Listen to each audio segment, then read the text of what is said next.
Chapter 18 of sdm4 moves us into a new world.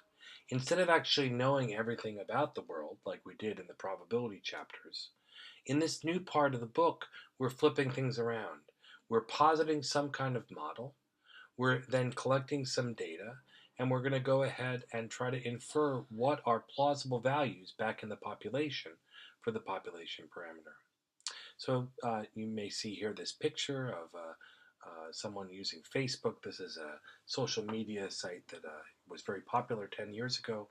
Um, we want to kind of see how many people are actually, using, updating their status daily. And so that's the kind of the motivating problem for this chapter.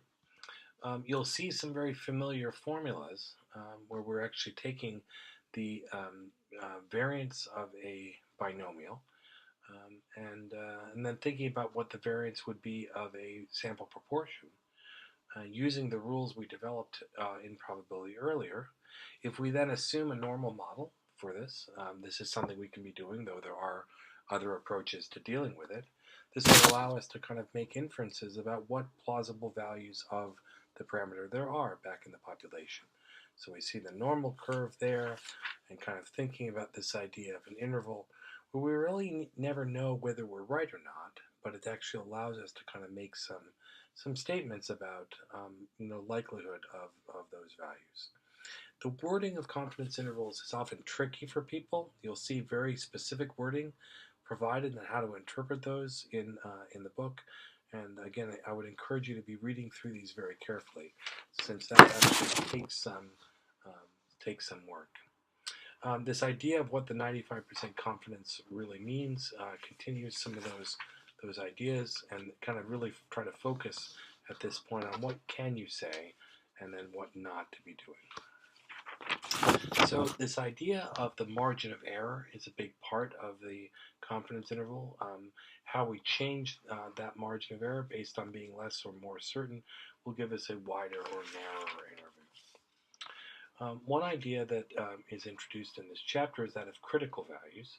These come back very much from the empirical rule, or the 68, 95, 99, 7 rule that we saw earlier. And that actually allows us to proceed with different values. So the just checking, always recommend that you actually work through those, make sure to check your understanding, and then we need to be thinking about what assumptions and conditions are needed to make inferences in this way for proportions. We have one here thinking about the success-failure condition. This one can be loosened if we're willing to move to an exact binomial, as we'll see in the sdm4. So there's an example here of how this is actually put together with a think, show, tell, thinking about ways we could be working backwards to figure out what sample size we need for our survey. This idea of sample design or sample size calculations or power is very useful. Lots of ways that you can actually misstate what the interval means, and that is bears very, very careful reading. And then again, looking at the learning outcomes for this chapter.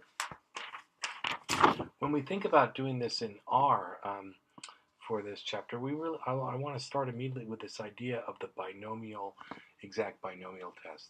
This doesn't require the normal probability assumption, the normal as in that things are going to be converging to a normal distribution. It will give us slightly different values than what we see in the book. If we want those large sample results, it's given here on the bottom of the page. You can see they're pretty similar. In this case, I would trust the one from the exact binomial. There's a nice example in the book where we see the idea of repeated intervals. If we repeated this process many times, we would get a coverage of about 95% of the time. Things would cover the true value. And that's kind of replicated in this example here. The sdm4R. And again, we can be doing some hand calculations using the approach in the book in a straightforward manner. So here for the first time, we're actually making inferences back to the population based on data from the sample, and that's really the big idea of this chapter.